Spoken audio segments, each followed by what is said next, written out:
आज के दर्स के लिए हमने सूरह यूनुस का इंतखाब किया है। ये सूरह मुबारका एक जलीलुल क़द्र पैगंबर हज़रत सैयदना यूनुस अलैहिस्सलाम की तरफ मंसूब है।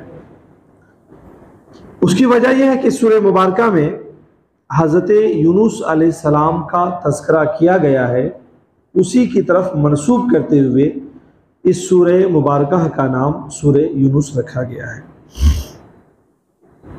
चूंकि सूरह यूनुस मक्की है और इस सूरह मुबारका में भी दिगर मक्की सूरतों की तरह मुखातब कुफारे मक्का और मुशरिकीन मक्का है।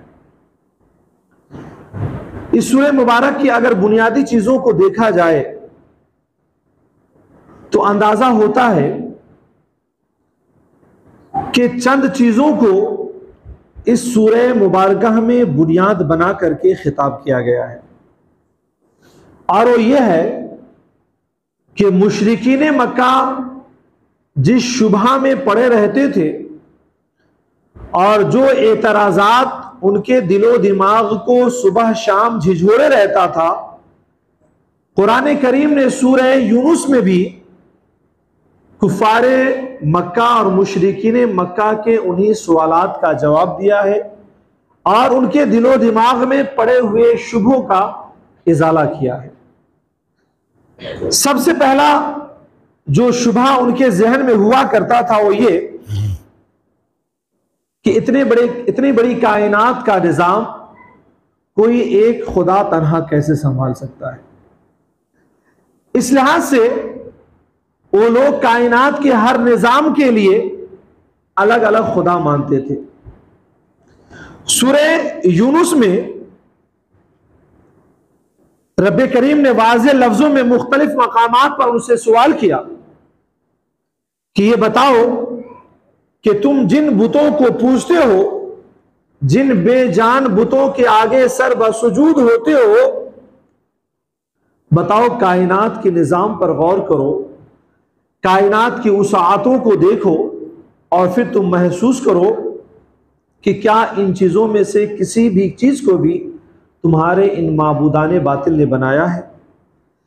बताओ दुनिया की बहुत सारी चीजें हैं, उसमें छोटी भी है, बड़ी भी है, कीमती भी है, सस्ती भी है, मुफीद भी है, मुज़िर भी है, खूबसूरत भी है, बदसूरत भी है।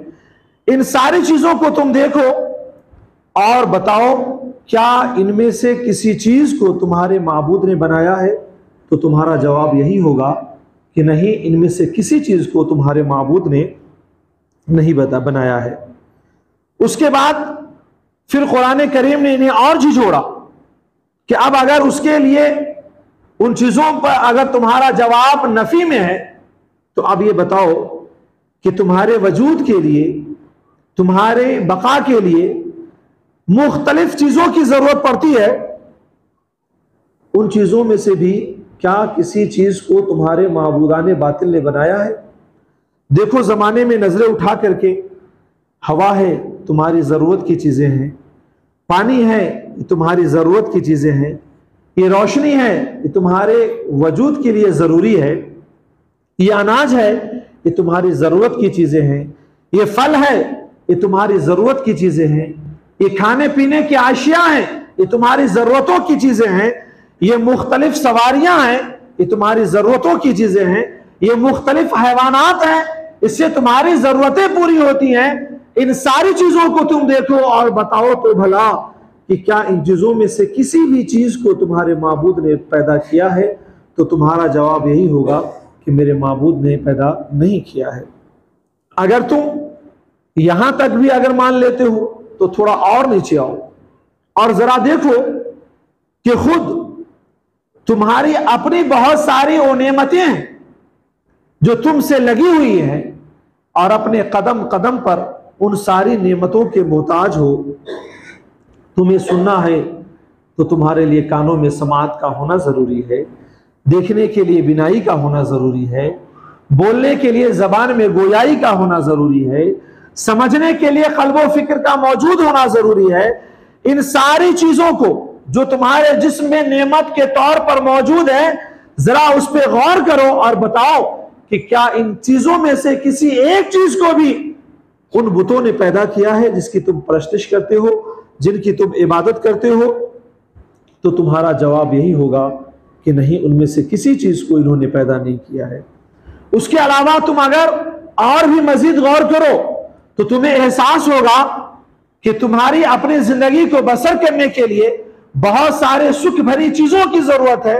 अगर उन सारी चीजों पर भी तुम गौर करोगे तो तुम्हें अंदाजा हो जाएगा कि उनमें से किसी भी चीज का खालिक वो नहीं है जिनकी तुम इबादतें करते हो। जब कायनात की उसातों पे तुम्हें गौर कराया गया, जब कायनात के इस वसी निजाम पे तुम्हें गौर कराया गया, खुद तुम्हारी अपनी जिंदगी की जरूरी अशिया पे तुम्हें जब नजर दौड़ाई गई, जब तुम्हारे अपने दुख और दर्द की सारी चीजों को दिखलाया गया, तो तुमने इस बात का इकरार कर लिया कि इनमें से किसी भी चीज का खालिक व मालिक वो नहीं है जिसकी तुम इबादत करते हो। तो फिर तुम्हें गौर करना होगा कि आखिर तुम्हारा माबूद कौन है।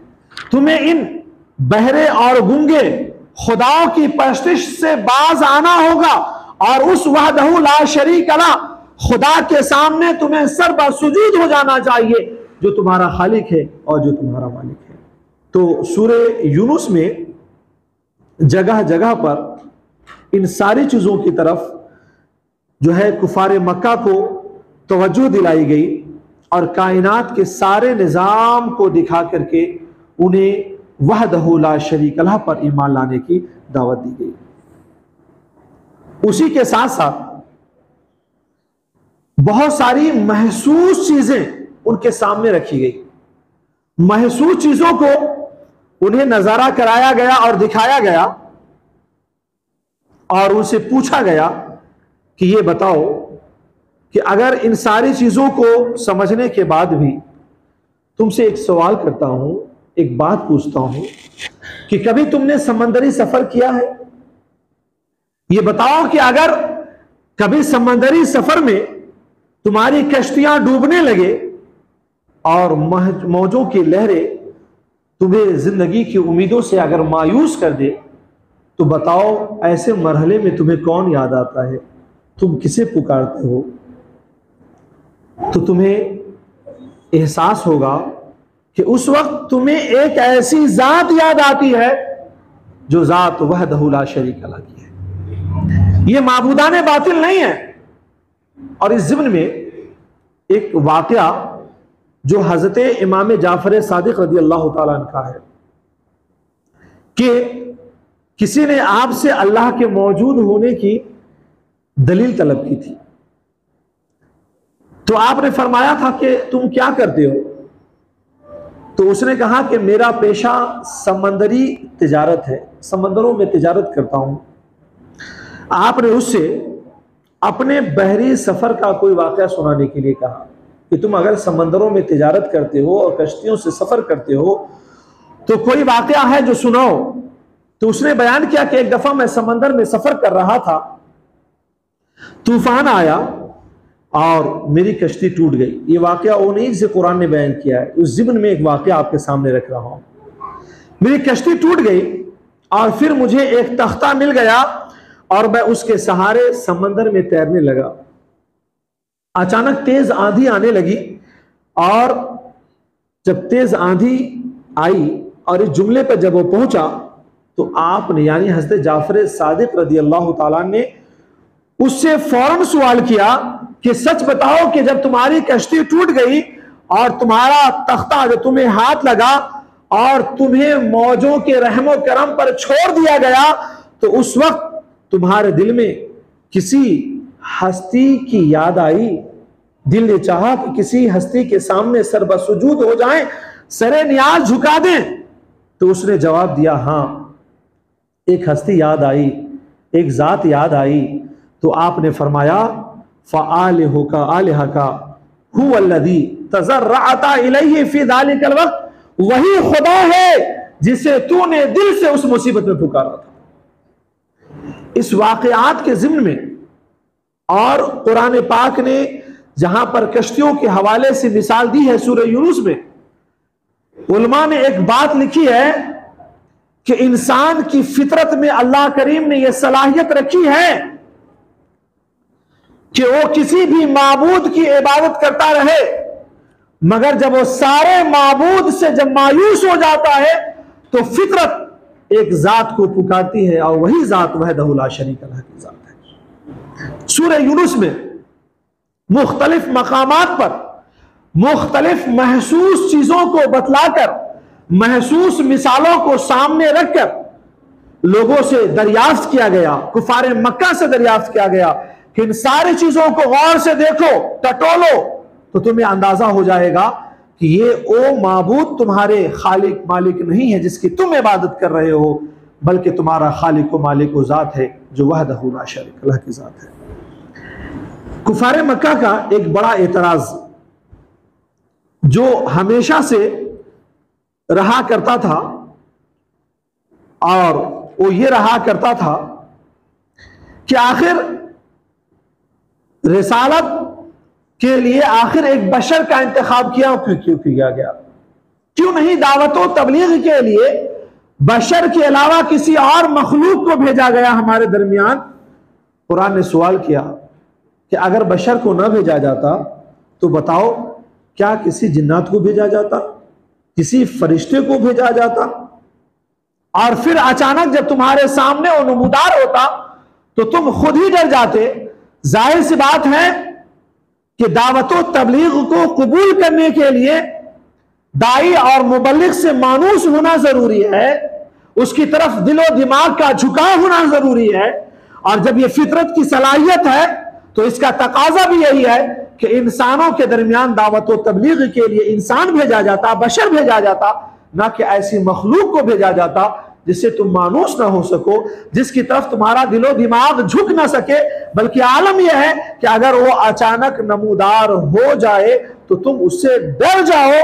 लिहाजा तुम्हारी फितरत का तकाजा है, तुम्हारी फितरत की सलाहियत का तकाजा था कि तुम्हारे दरमियान अल्लाह की वहदानियत के दावत के लिए और तुम्हारे बेहतर निजाम के लिए इंसान को भेजा जाता, न कि जिन्नात और फरिश्तों को भेजा जाता।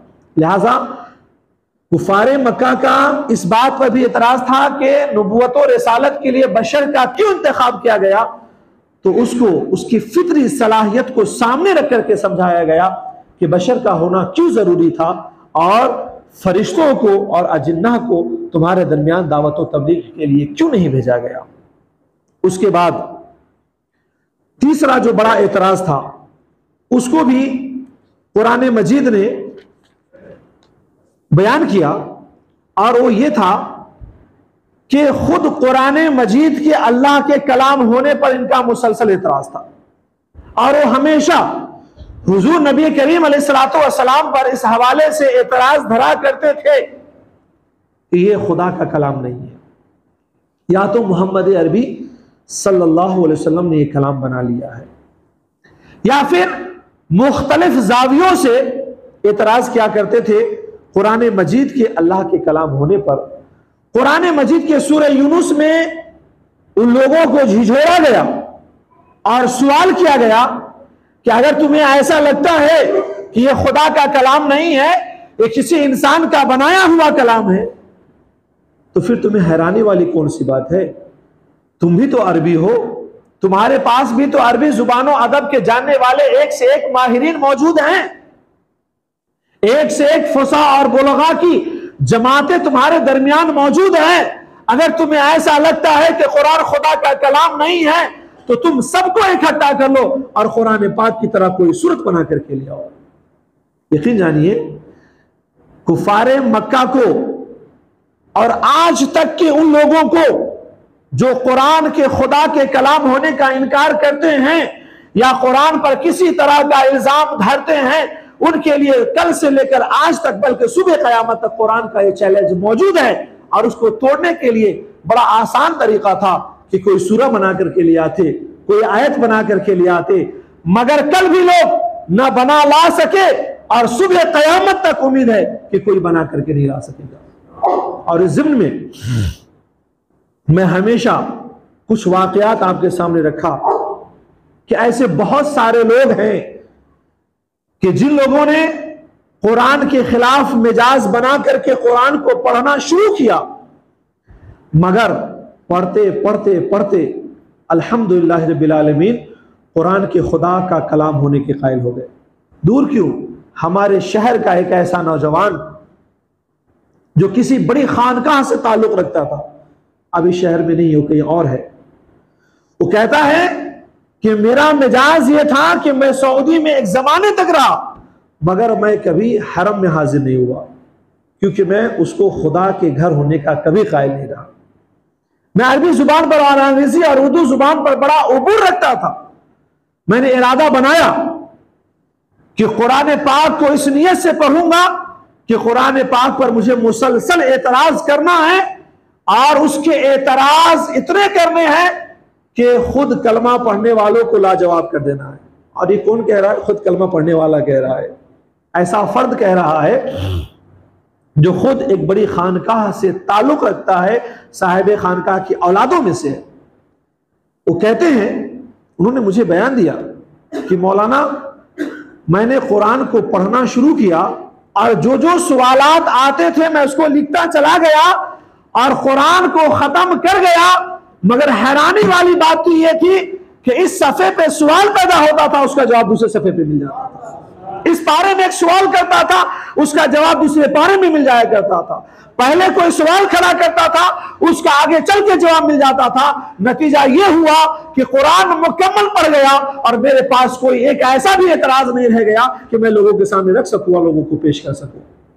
हाँ, फिर उसके बाद मैं कलमे तैयबा पढ़ करके फिर से ईमान में दाखिल हुआ, और आज नतीजा यह है कि उसकी जिंदगी के सुबह शाम खुदा की सिर्फ इबादत में ही नहीं गुजर रहे हैं, बल्कि आलम तो यह है कि वो इमाम गजाली रहमतुल्लाहि ताला अलैह का बड़ा शैदा हो गया और कहा कि अब मुझे सिर्फ तसव्वुफ पे और कुरान और हदीस पे काम करना है, उसके फरोग के लिए काम करना है। गहराई से आप भी पढ़ेंगे तो अंदाजा हो जाएगा कि इस कलाम की तासीर जो है, इसके लफ्जों की जो तासीर है, इसके हर्फों की जो तासीर है, इसके मानों की जो तासीर है, वो तासीर सिर्फ खुदा के कलाम में हो सकती है, किसी और के कलाम में नहीं हो सकती है। और सूरह यूनुस में फिर कह दिया गया, क्या है लोगों, जब तुम हर जाविये से मान लिए कि ये खुदा का कलाम है, तो अब आ जाओ इसी की तरफ जिसके बारे में रब कह रहा है, कद जाअतकुम मौइज़तुन मिन रब्बिकुम, कि ये सरापा नसीहत है